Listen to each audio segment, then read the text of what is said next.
آئین ہند کا دھج اڑانے والا ہندوستان کا وفادار نہیں ہو سکتا، ہندوستان کا غداری ہو سکتا ہے۔ ہم نے شپث گرہن کیا تھا، کیا اس وقت ان دفعات کو نکال کر سائڈ میں رکھا تھا؟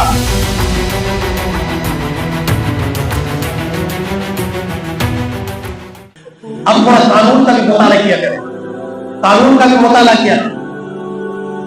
آئین ہند حصہ نمبر 3 میں باضابطہ طور پر دفعات نمبر دے کر اس کی تفصیل کی گئی۔ دفعہ نمبر 13 کو جب آپ پڑھیں گے تو اس میں مستقل طور پر یہ کہا گیا کہ جس قوم کو، جس مذہب کو اس کی آزادی دی گئی اپنے مذہب پر عمل کرنے کے لیے، حکومت کو اختیار نہیں ہے کہ ان کی اکثریت رائے کے بغیر ان کے خلاف کوئی بل لایا جائے۔ دفعہ نمبر 13 اختیار نہیں جب تک کہ آپ کی اکثریت رائے سامنے نہ آئے۔ اب مجھے بتاؤ، کون مسلمان چاہتا ہے کہ ہمارا حق حق چھینا جائے؟ چاہتا ہے کوئی نہیں چاہتا۔ آپ دفعہ نمبر 26 پڑھیں، اسی طریقے سے دفعہ نمبر 14 پڑھیں، اسی طریقے سے آپ دفعہ نمبر 19 پڑھیں، آپ کو بالکل سامنے آئے گا 368 دفعات کے تحت ان تمام دفعات کو مرتب کیے گئے۔ تمام مذاہب کے ماننے والوں کو ان کا حق دیا گیا۔ اس میں چاہے وہ جس دھرم کا ماننے والا، جس مذہب سے تعلق رکھنے والا، تمام مذہب کے ماننے والوں کو اپنی مذہبی عبادت اور اپنے مذہبی کاموں پر اب کام کو انجام دینے کا پورا حق اور اختیار دیا گیا۔ ہر ایک آدمی کو اپنی ذات میں آزادی کے ساتھ زندگی گزارنے کا حق دیا گیا۔ دفعہ نمبر 14 بیان کرتا ہے، اسی طریقے سے دفعہ نمبر 26 بیان کرتا ہے، ہر ایک کو الگ الگ اپنی ذات کے اعتبار سے آزادی کا حق ہے۔ کوئی کسی کو ٹیڑھی نظر سے نہیں دیکھ سکتا، کوئی کسی کو کڑوی زبان سے پکار نہیں سکتا، کوئی کسی کے اوپر کوئی ظلم و زیادتی نہیں کر سکتا، اور ایک مذہب کے ماننے والے دوسرے مذہب کو گرہ نظر سے نہیں دیکھ سکتا۔ یہ دفعات اجازت نہیں دیتا کہ ایک مذہب کے ماننے والے دوسرے مذہب کا مذاق اڑائے، ایک مذہب کے ماننے والے کو دوسرے مذہب کے لوگ ان کے گروہوں کو برا بھلا کرے، یہ دفعات اجازت نہیں دیتا۔ ایک مذہب کے ماننے والے دوسرے مذہب کے اس کے بڑے قائدوں کو اس کے حرف ملامت بنایا جائے، اس کے خلاف اپنی زبان کو پکا جائے۔ اگر یہ حال ہندوستان کے اندر ہے تو یقیناً اس آئین ہند کی دھج اڑانا اس سے ثابت ہوتا ہے، اور آئین ہند کا دھج اڑانے والا ہندوستان کا وفادار نہیں ہو سکتا، ہندوستان کا غداری ہو سکتا ہے، ہندوستان کا غدار ہی ہو سکتا ہے۔ یہ تو دفعات لگائے گا، کسی ایک آدمی کا قانون بنایا ہوا نہیں ہے۔ اور آج ہندوستان کے اندر کیا ہو رہا ہے؟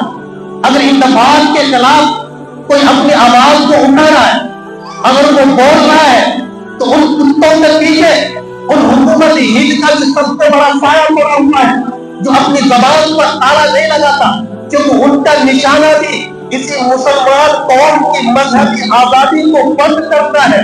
اسی لیے تو آج یہ تو ثابت ہوتا ہے، حکومت ہند جو پارلیمنٹ میں کھڑا ہو کر عہدے پر جانے کے بعد جو حلف لیتا ہے، قدمیں اٹھاتا ہے کہ سنویدھان جو میرے سامنے ہے اس کے خلاف تمام ہندوستان کے رہنے والے باشندوں کے حق میں ہم انصاف کریں گے، کسی کے حق میں ظلم و زیادتی نہیں کریں گے، ہم تمام مذہب کے ماننے والوں کو اس کے اپنے آزادی کے ساتھ حق کے آزادی عمل کرنے کا ان کو دیا گیا ہے، ان کے خلاف کوئی کارروائی نہیں کی جائے گی، ان کے خلاف حدث ملامت نہیں بنایا جائے گا، ان کے مذہب کو برا بھلا نہیں کہا جائے گا۔ سب کو اپنی زندگی کے اعتبار سے، تمام طبقات کو اپنے مذہب کے اعتبار سے ان پر عمل کرنے کا حق ہے، یہ حلف نامہ کا مطلب ہے۔ لیکن پوچھا جائے اس وقت جب آپ نے حلف نامہ لیا تھا، جب آپ نے شپث گرہن کیا تھا، کیا اس وقت ان دفعات کو نکال کر سائڈ میں رکھا تھا؟ کیا ان دفعات کو نظر انداز کرتے ہوئے آپ نے قدمیں اٹھائی تھی؟ اگر آپ نے تمام دفعات کے مجموعے کو، ہندوستان کے سنویدھان کو ہاتھ میں لے کر اگر آپ نے قدمیں اٹھائے تھے تو یقیناً تمام دفعات اس کے اندر شامل ہے اور آج بھی شامل ہے۔ اس کے بعد کہ اگر ان کے خلاف کارروائی نہیں ہوتی، کتوں کے خلاف، اس قانون کے خلاف اگر دوسرا قانون لایا جاتا ہے تو ہم سمجھتے ہیں کہ اس میں سب سے بڑا ہاتھ کسی اور کا نہیں، ہمارے حکومت ہند کا، کسی اور کا نہیں۔ اگر کوئی سب سے بڑا مجرم ہے، اس قانون کو پارا پارا کرنے والا، اس قانون کو توڑنے والا، اس قانون کی دھجیاں اڑانے والا اور ہندوستان کی بے حرمتی کرنے والا، تو پھر آج کے موجودہ حکومت اس کے لیے زیب نہیں دیتا۔ انہوں نے قسمیں اٹھائی تھی، اور قسم اٹھانے کا مطلب ہے کہ ہم سب کی مدد کریں گے۔ آج ہمارے حق میں ناقدری کیوں ہو رہی؟ ان دفعات کے خلاف لال قلم کیوں پھیلا جا رہا ہے؟ ان دفعات کو کیوں بند کیے جا رہے ہیں؟ آج یہ سبسڈی کوڈ لایا گیا، پھر وقت بورڈ کے خلاف بل لایا جا رہا ہے۔ آج طرح طرح کے پروپرٹی، طرح طرح کے پروپیگنڈے کیے جا رہے ہیں۔ کیوں کیے جا رہے ہیں؟ کیا یہ قانون میں شامل نہیں تھا؟ یقیناً شامل تھا۔